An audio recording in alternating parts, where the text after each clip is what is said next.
नमस्कार। अच्छी वार्तालाप में आपका हार्दिक स्वागत है। जैसे कि पिछले वीडियो में पहले वीडियो में बताया था काव्यखंड के भेद और हिंदी काव्य साहित्य को कितने भागों में बांटा गया है।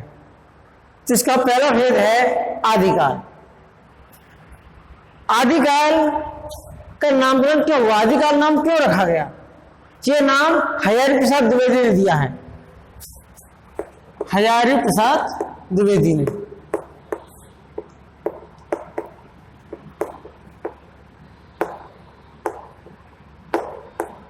द्विवेदी के अनुसार ये काल हिंदी काव्य साहित्य का पहला काल है। इसका समय 743 से 1343 माना जाता है। कुछ विद्वानों के अनुसार 993 ईस्वी से 1318 तक माना है, जैसे राम सुन ले। लेकिन 743 से 1343 के समय को मानने वाले विद्वान अधिक हैं। अधिकतर विद्वानों मत इसी के समर्थन में है। समय 743 ईस्वी से 1343 ईस्वी तक का। इस काल में ही हिंदी काव्य का प्रारंभ हुआ था। उससे पहले अपभ्रंश भाषा, अन्य भाषा चल रही थी, हिंदी का प्रयोग नहीं था। तो सबसे पहले इस काल में हिंदी का लेखन शुरू हुआ काव्य का, तो आदि काल नाम इसलिए दिया गया है। आदि का अर्थ होता है पहला, इसलिए इस काल का नाम आदि काल हुआ। इस नाम के साथ साथ अन्य नाम भी अन्य विद्वानों द्वारा दिए गए हैं। जैसे दूसरा है वीरगाथा काल। वीरगाथा काल ये नाम दिया है रामचंद्र शुक्ल ने। रामचंद्र शुक्ल ने ये नाम इसलिए दिया है कि उस समय जो साहित्य लिखा गया था, सबसे अधिक वीरों की गाथाएं लिखी गई थी। इसलिए इस काल का नाम वीरगाथा काल होना चाहिए। उस समय की प्रवृत्ति ये थी, समय की वीरों की गाथा लिखने की थी, वीरगाथा काल नाम दिया। दूसरे का नाम था सिद्ध सामंत काल। सिद्ध सामंत काल ये नाम दिया है राहुल सांकृत्यायन ने। सांकृत्यायन जी के अनुसार इस समय सबसे अधिक सिद्ध कवि थे इस काल में। इनकी संख्या 84 मानी है। इसलिए राहुल सांकृत्यायन जी ने इस काल का नाम सिद्ध सामंत काल नाम दिया। अगला है संधि एवं चारण काल।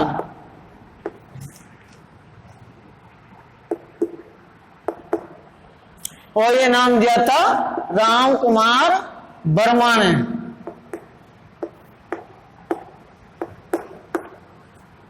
इनके अनुसार ये अपभ्रंशकार हिंदी काव्य के बीच का संधि रहे थे। संधि का काल माना जाता है, दोनों का एकीकरण होने का काल है। हम संधि काल नाम दिया। चारण काल, इस समय के जो कवि थे अधिकतर चारण या भाट थे, इसलिए इस काल का नाम संधि व चारण काल नाम दिया गया है। अगला नाम है बीज वपन काल।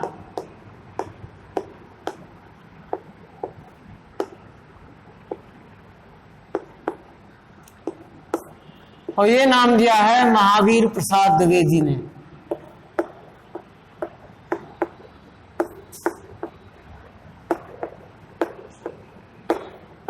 महावीर प्रसाद द्विवेदी के अनुसार इस काल में, इस समय में काव्य के, हिंदी काव्य के बीज बोए गए थे, इसलिए इस काल का नाम बीज वपन काल नाम होना चाहिए था।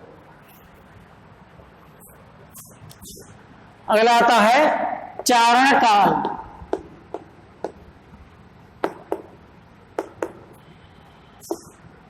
गिरिदर्शन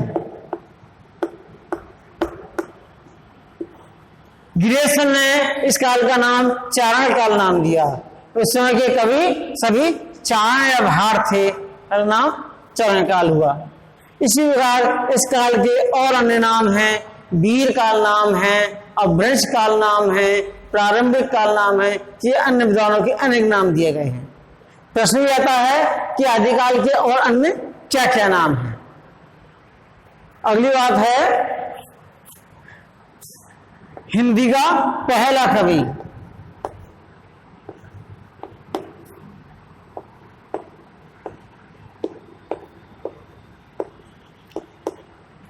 क्योंकि हिंदी काव्य का पहला काल है, इसलिए हिंदी काव्य के पहले कवि किसने किसको माना है।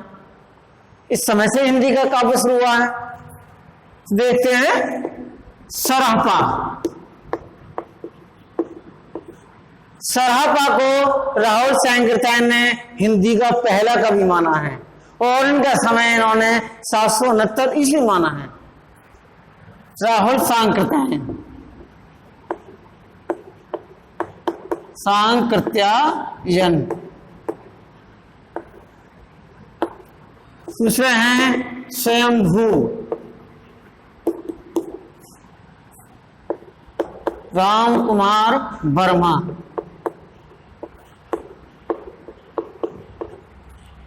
राम कुमार वर्मा के अनुसार हिंदी के पहले कवि स्वयंभू माने जाते हैं।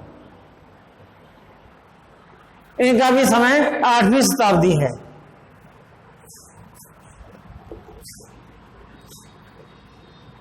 चंद बरदाई,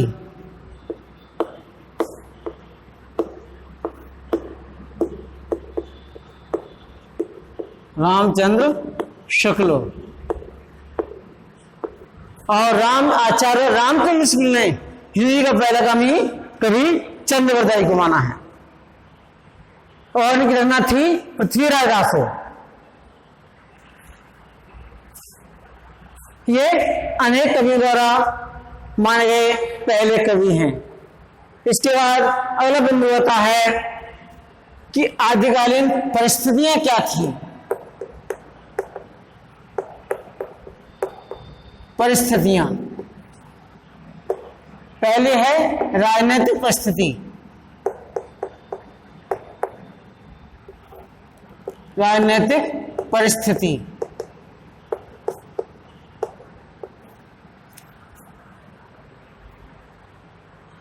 इस समय जो अंतिम हिंदू सम्राट थे, सम्राट हर्षवर्धन, उनकी मृत्यु के बाद देश की जनता में एक अव्यवस्था फैल गई थी, विषम परिस्थिति आ गई थी।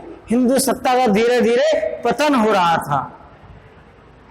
राज्यों में भारत अनेक भागों में बढ़ गया था और विदेशी आक्रांताओं के आक्रमण प्रारंभ हो गए थे। हिंदू सत्ता का धीरे धीरे पतन हो रहा था और विदेशी आक्रमण प्रारंभ हो गए थे और यहाँ जो भारतीय शासक भी थे वो भी आपस में संघर्ष करते रहते थे। उनमें अनेक वंश थे, जैसे राजस्थान और मालवा में गुर्जर वंश, दिल्ली में तोमर वंश, कन्नौज में गहवाल वंश, अजमेर के चौहान वंश, चोल वंश, चालुक्य वंश, चंदेल वंश, ये भी आपस में अपने वीरता का प्रदर्शन कर रहे थे या साम्राज्य विस्तार के लिए लड़ाई कर रहे थे।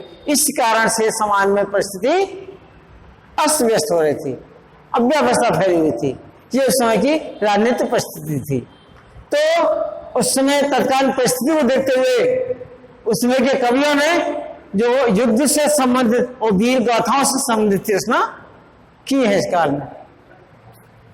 दूसरी आती है धार्मिक परिस्थिति।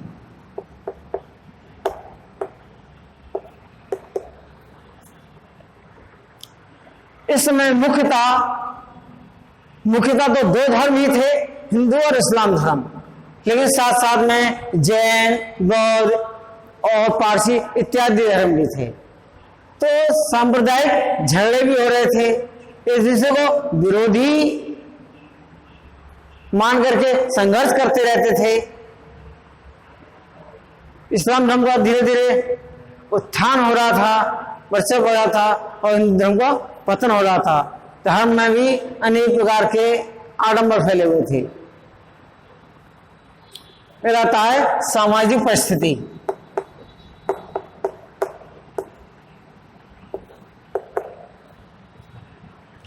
जब राज्य में, ये देश में संघर्ष होता रहेगा, युद्ध होते रहेंगे, तो सामाजिक स्थिति तो स्वतः ही अव्यवस्थित हो जाएगी। क्योंकि जब राजा सामंत लोग युद्ध करते रहते थे तो उन्हें समाज की कोई चिंता नहीं थी। समाज के दो दर्द के सुनने वाला कोई भी नहीं था, और समाज दो वर्गों में बटा हुआ था ही, एक उच्च वर्ग और एक निम्न वर्ग। तो कृषक और मजदूर वर्ग परेशान था उस समय, उनकी सुनने वाला कोई नहीं था। उस समय की सामाजिक परिस्थिति ये रही थी। अब आते हैं आदिकाल की विशेषताएं।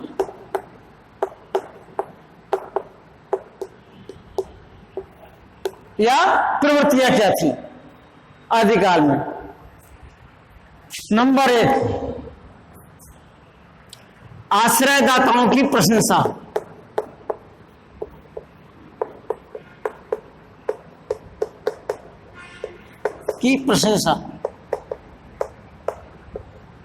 इस समय के कवि अधिकतर राजाओं के आश्रय में ही रह करके अपने आश्रयदाताओं की प्रशंसा करते रहते थे, उन पर गुणगान करते रहते थे। दूसरा है युद्धों का सजीव वर्णन।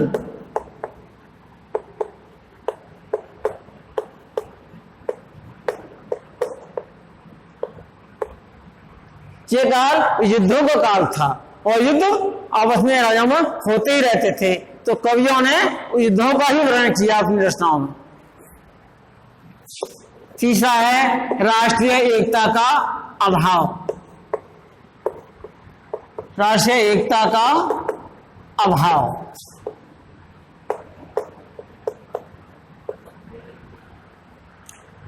भारत अनेक भागों में बड़ा हुआ था, लगभग 500 से अधिक राज्यों में बड़ा हुआ था। तो सभी राजा अपने प्रभुत्व के लिए, समय विस्तार के लिए लड़ाई लड़ते रहते थे। राष्ट्रीय एकता का अभाव था, कोई भी राष्ट्रीय एकता नहीं थी इसमें।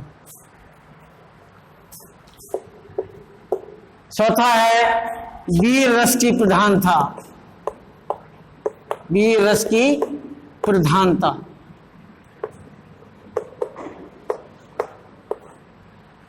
इस काल में सबसे अधिक वीर रस से संबंधित रचनाएं लिखी गई थी, इसीलिए इस काल का नाम वीरगाथा काल भी नाम पड़ा।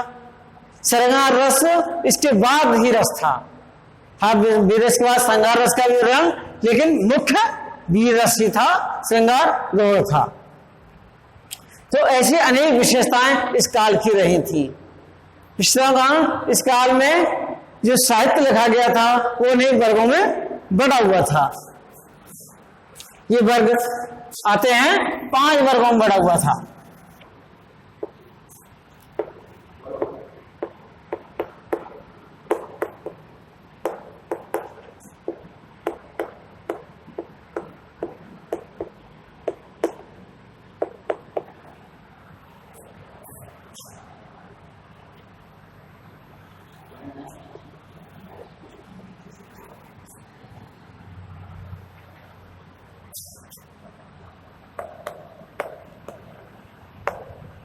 रजिस्टर।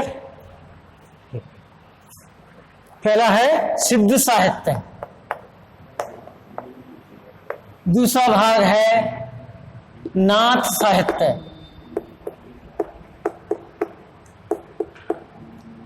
तीसरा भाग है जैन साहित्य।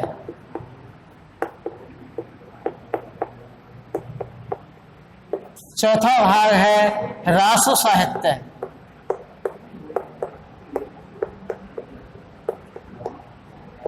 पांचवा भाग है लौकिक साहित्य।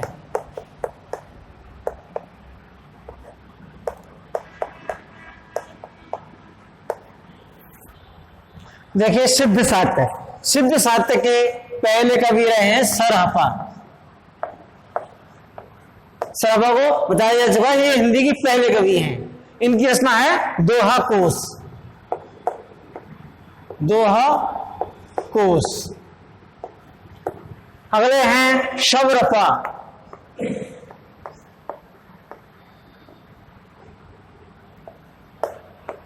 शबरपा इनकी रचना है चर्यापद। ऐसे भी कुकृपा, कड़पा, लुईपा, डोम्बिपा आदि साहित्य के 84 कवि हैं। इस बार आता है नाथ साहित्य।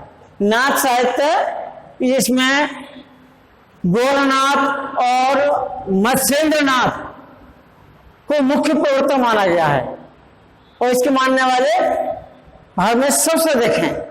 ये सिद्ध साहित्य में तो नारी विश्वास करते थे और नाथ साहित्य में इसके विरोधी थे। ज्ञान मार्गी साहित्य या ज्ञान मार्गी संत कवि नाथ पंथ के प्रभाव से ही अस्तित्व में आए थे। नाथ पंथ का प्रभाव है उन पर और इसके प्रमुख हैं गुरु गोरखनाथ। गोरखनाथ इनकी रचना है गुरु महिमा।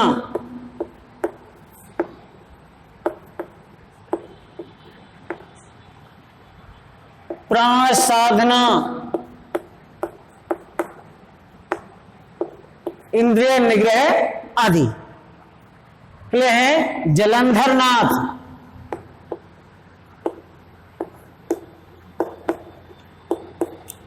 इनकी रचना है विमुक्त मंजरी कथा। विमुक्त मंजरी,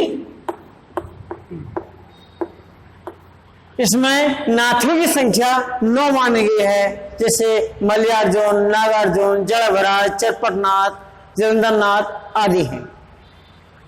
तीसरा साहित्य है आदिकालीन का जैन साहित्य और इसके प्रमुख कवि हैं स्वयंभू और इनकी रचना है पौ चरियू। ये अपूर्ण रचना रह गई थी, इसके बाद इनके पुत्र ने पूरा किया था। ये राम काव्य है, ये राम की जीवन चरित्र का वर्णन किया गया है इसमें। इसी में है देवसेन। इनकी रचना थी श्रावकाचार। ये हिंदी की पहली रचना मानी जाती है श्रावकाचार। अगले हैं पुष्पदंत। इनकी रचना है महापुराण। इनके अलावा अन्य कवि भी हैं और इनकी भी अन्य रचना पाई जाती हैं। इसके बाद आता है रासो साहित्य। रासो साहित्य एक प्रबंध और वीर गीत के रूप में लिखा गया था और सबसे अधिक लोकप्रिय रहा। इसका है पहला चंद्रवरदाई, पृथ्वीराज रासो। रासो जगनेक, परमाल रासो।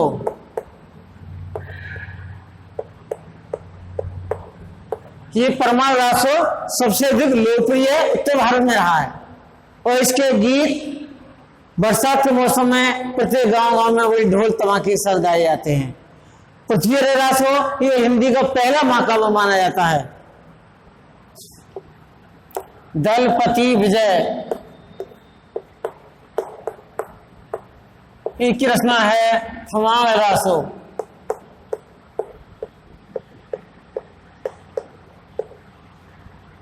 नरपति नाल है, बीसल देव रासो।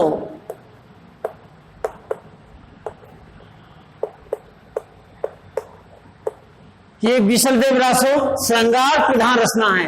इसमें 12 मासा का वर्णन किया गया है। ये सबसे प्रसिद्ध है श्रृंगार रचना इस काल में। अगला आता है लौकिक साहित्य। इन प्रवृत्तियों से भिन्न जो साहित्य लिखा गया वो लौकिक साहित्य में आता है और इसके हैं प्रमुख कुशल राय वाचक। कुशल राय वाचक,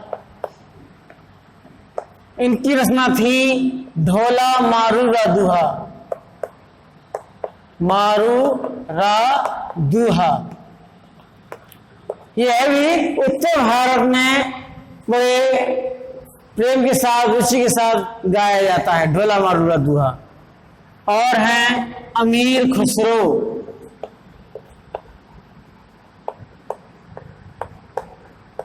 इनकी रचना है पहेलियां। पहेलियां ये इस काल के शाखा के प्रमुख कवि रहे हैं। इसके अलावा और भी अन्य कवि हैं। तो ये रहा आदिकालीन साहित्य, इसकी विशेषताएं, इसकी प्रवृत्तियां। आज के वीडियो में इतना ही। मिलते हैं अगले वीडियो में अगले टॉपिक भक्ति काल के साथ। तब तक के लिए नमस्ते, धन्यवाद।